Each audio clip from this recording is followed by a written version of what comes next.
Yes, thanks. Go ahead. Okay, so my question is, at my school in particular, a lot of the behaviors that occur are exacerbated by these zero tolerance policies, and it just becomes this horrible cycle. So, in light of that, what alternative school-wide behavior management strategies would you recommend for teachers and school systems? Professor Duncan, would you like to address that? I absolutely would.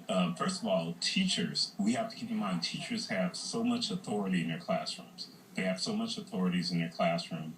And a lot of the zero tolerance programs begin with documentation at the classroom level. And all radical or progressive teaching understand teachers as being, autonomous people. And certain things that I saw in my classroom when I taught middle school and high school that might have led to suspension or expulsion, we kept it in-house. I would go to the parents. And that's one of the things that we might do, because there is, and it's just this war. There's war on youth, there's war on women, war on people of color, and teachers have to understand their power in the classroom. Judith, you talk to a lot of teachers. Are they fatigued? Are there more disciplinary problems overall now than there were 20 or 30 years ago, and are they just tired of dealing with it? Well, so many teachers do say that, they think kids are worse than they were.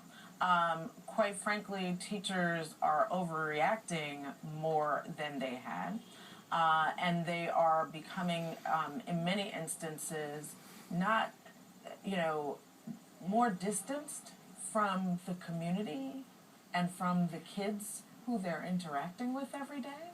And so I think part of what we have to do is put common sense back into discipline, right? Let's get back to talking to parents, talking to children. Discipline is not about punishment. That's where we got off wrong on this. It's about teaching.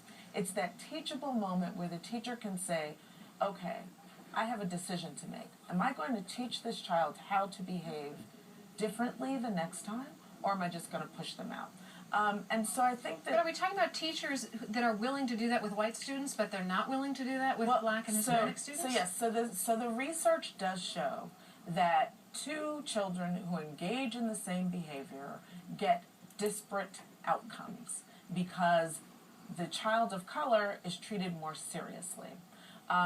We did some focus group with teachers a few years back, and I remember, watching behind the glass while there was an instance that was given, like, what happens if a kid does this, and there was a white teacher who said, I am scared of those big black boys in my classroom.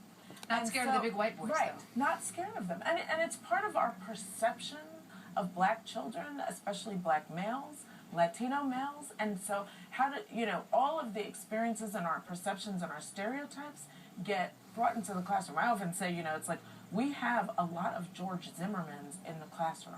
And I am not indicting all teachers by any means, because there are a lot of great teachers out there, a lot of great teachers who want to help kids and went into education for the right things. But we do have some George Zimmermans in the classroom that say, this child is suspicious, I am scared of them, I don't know how to interact with them, and I'm going to let somebody else deal with it.